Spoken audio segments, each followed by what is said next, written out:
高雄市长韩国瑜的高人气，鸿海集团董事长郭台铭的国内外政商关系为台湾明年选举添增话题。美国外交政策网站今天撰文探讨，并指出韩、郭两人都不能避两岸政策。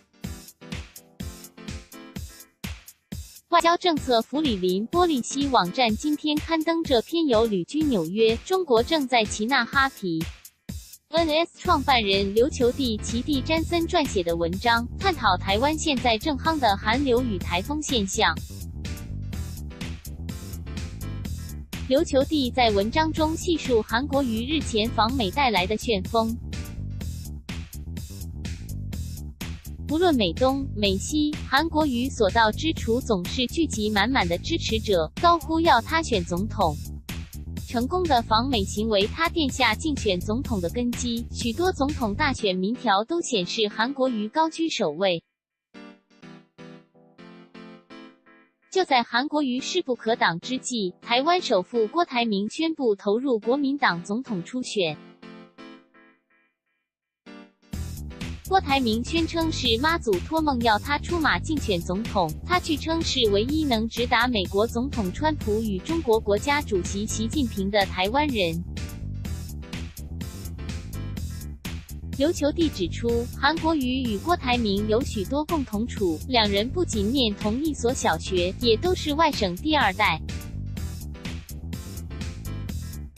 3月时，郭台铭特别南下高雄为韩国瑜站台，承诺为高雄创造3000个就业机会，也购买许多农产品。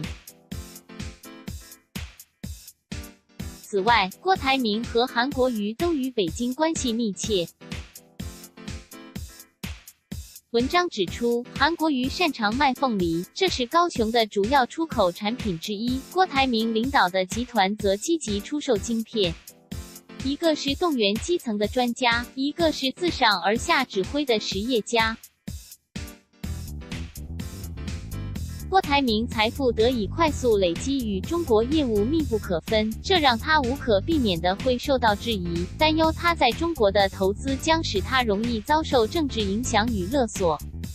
郭台铭曾公开表示对台海开战的担忧，他的国际地位与商业头脑可以为台湾陷入困境的产业打开大门。韩国瑜也与中国靠拢，他不讳言公开承认9·2共识，但也强调一中各表，而非适用于港澳的一国两制，这与习近平今年年初的说法相异。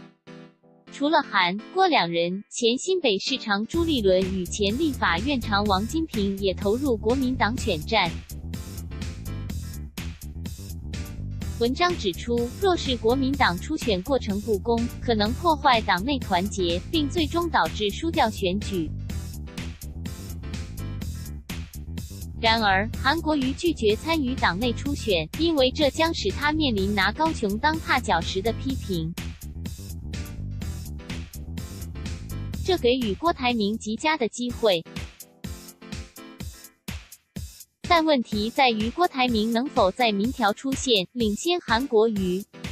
若国民党排除征召韩国瑜，郭台铭又无法赢得选民支持，国民党可能无法在明年选战获胜。